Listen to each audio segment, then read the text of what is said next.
This week on Sign Dawgs. Well, if you think vinyl's dead, think again.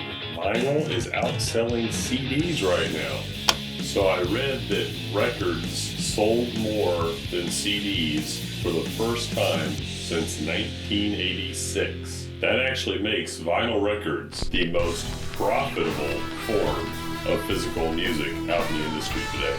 Vinyl sales in 2019 were actually around $250 million. Now, I wouldn't have guessed that 10 years ago that vinyl would have that resurgence, but it has. Vinyl has just a nostalgia that some of the older guys out there and girls, they really like. It's got that unique sound. You can't get that from a CD. I think with vinyl, as rare as it is nowadays, you're not going to want to go do that scratchy record business that everybody used to do in the 80s. If you grew up in that era and that's the kind of music that you listen to and that's the kind of medium that you use to listen to your music, nothing can replace a record. No MP3s or CDs. Records are where it's at. So if you want to crank those old Pink Floyd sounds or Fleetwood Mac, just got to head over to Record Town, pick you up some vinyl, and go enjoy. Bring it back to the 80s. Every day we look at signs. Some are beautiful, others not so much. For a business, any business, a good sign is crucial. So where does a good sign come from? Who creates these tantalizing works of art? In the Dallas-Fort Worth Metroplex, it's done right here by the people at Signs Manufacturing, the people we call the Sign Dawgs.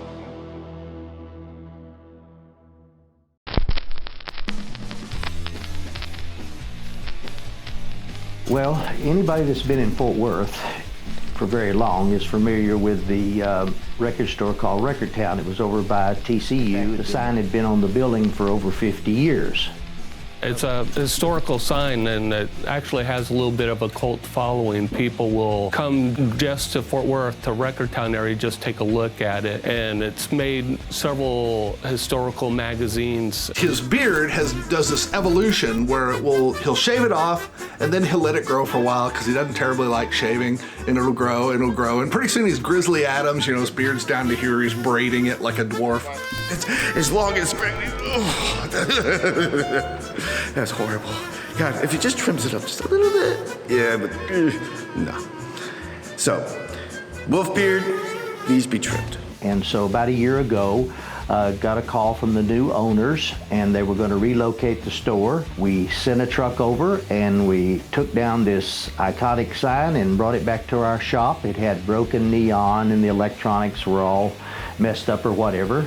So we brought the sign back to the shop here at Signs Manufacturing, and we totally went through it, put all new neon, all new up-to-date electronics, brought the sign up to city code with disconnects and everything that it needed. We decided to leave the sign, even with the imperfections that the 50 years had put on it. We felt it gave the sign character. Hey, are we on camera? Yes, we are. Yes, we are. It's a parrot. And there you go, Sam. I'm glad to be a part of this business meeting. Only one cracker. Only one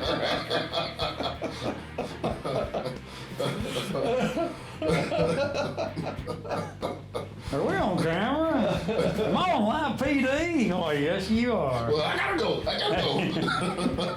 Now, we're handcuffing your ass. Hey, check it out. I made a parrot. All right, wait.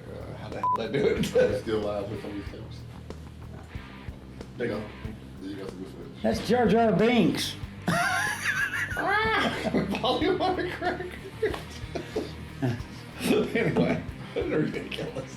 So the crane guy's supposed to go out there today? Yep, supposedly. Oh, that's good. All right. He said he's going to have somebody go by there and check it out up close and personal, so if they can actually figure something out for us. Well, okay, so there's power lines running here, and there's power lines running here. And there's a bunch of shit right over in that parking lot where we plan on setting up too, which would have been right up over in there. Oh, okay, well, we'll have that'll probably have to get moved or something. Because, where else are you going to set it? The idea here is when we're done, there's going to be a sign sticking up off the roof right back here. And the problem is these power lines. And behind the building, there's more power lines. You can see them back there. And somehow or another, we got to pick everything up and get it back in there, and it weighs 3,000 pounds or so. Hello? Okay, so how long has Record Town been in the shop?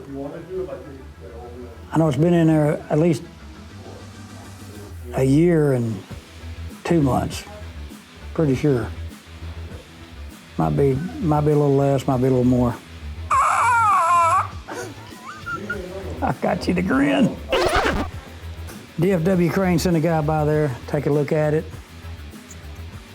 Said we're basically crazy. Who are you calling crazy?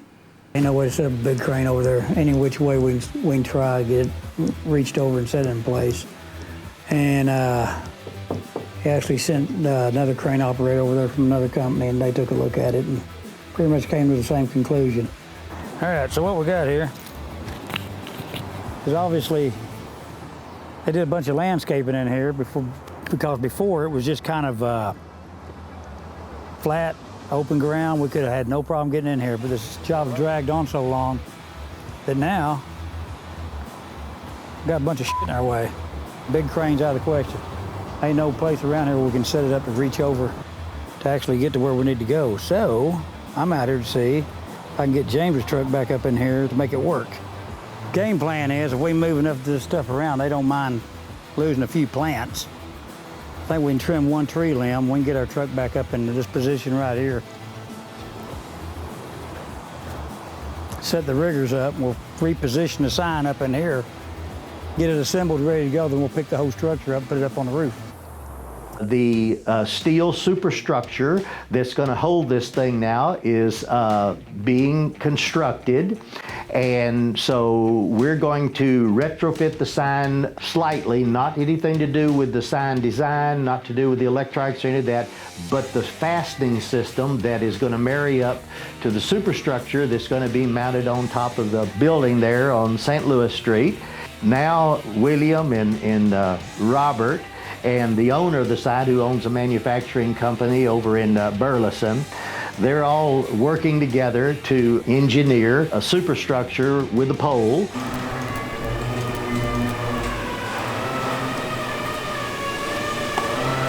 So tell me what you're doing, like loudly. I don't know what I'm doing. Is that loud enough? I tried to figure out how this is gonna go.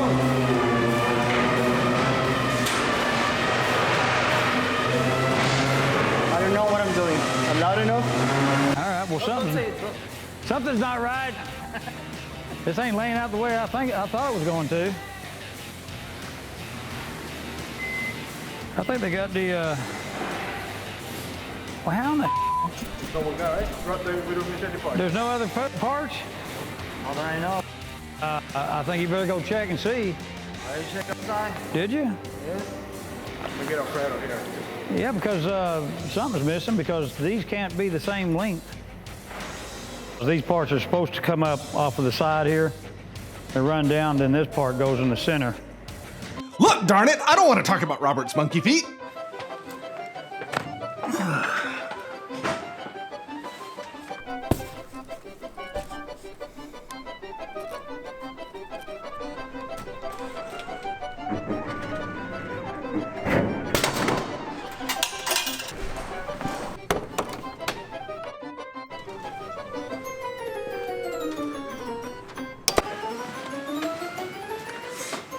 Jess, I got you Dr. Pepper.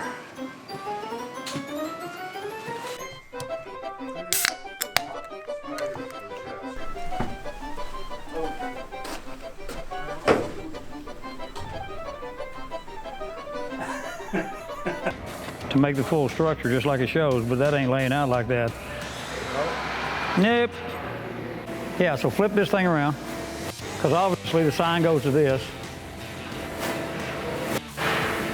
Supposed to go like that. Yeah, well, the sign's going to come up and mount off of this. That steel should mount here. That steel should hit there. Should we bolt it or weld it? Well, we can do either one if we don't assemble it to go out there in the first place. Not only did they not make that long enough to incorporate this piece, they still made this 8 foot. When it can't be 8 foot, because you got to have that piece in there.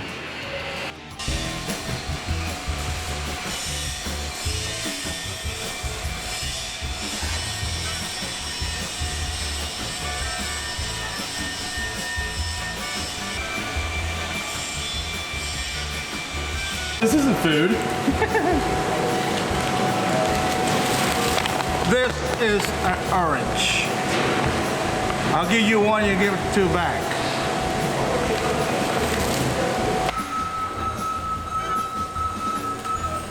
The fish design, a hook. We're gonna go ahead and mount the sign to the pole, get that all figured out while we get with these people about their half-made bracket thing here. That don't line up for nothing. I give you the stamp of the pickle. Going to go ahead, mount the sign, get it reinforced with some steel, get it to where it's gonna mount, and then we're gonna go ahead and bolt the back plate there to the front plate, and then we gotta get with them people and find out if our game plan affects their engineering, because we're going by their engineering. So their engineer is gonna have to sign off on this is gonna work, or that centerpiece got to be remade because it wasn't made correctly to the right dimensions. This is the artwork we've been working off of, and there's a few discrepancies in it, such as the pipe we received is a lot taller than what's spec'd here, and it shows no footer out in the front of it. So we thought the footer that went in the front of it was supposed to be on the back side, like the drawing shows. Well, come to find out, they sent us some updated artwork because we weren't supposed to get the other stuff. Boom, voila. Everything looks just like it should, and it makes sense. So now, we're gonna take care of that little issue, and I'll explain it to David. Now that they sent the right diagram that shows how this thing goes together, we could actually assemble it. Basically, this one cable is gonna end up with all the tension holding the main pole. So what I'm gonna do is I'm gonna get 2 more cables and run them off that top pickup point down to these corners. These lines, which everybody thinks so ugly, are actually guide lines, which they don't have to be really hardly tensioned, but as you tighten them up, they'll keep the sign from being able to do anything weird like that. And that's just an old style they used to use on that type of stuff.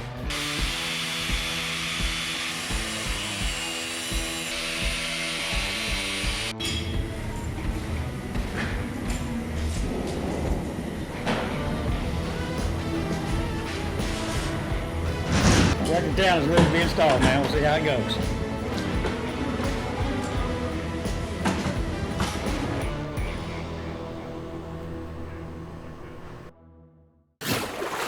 Release aggressive!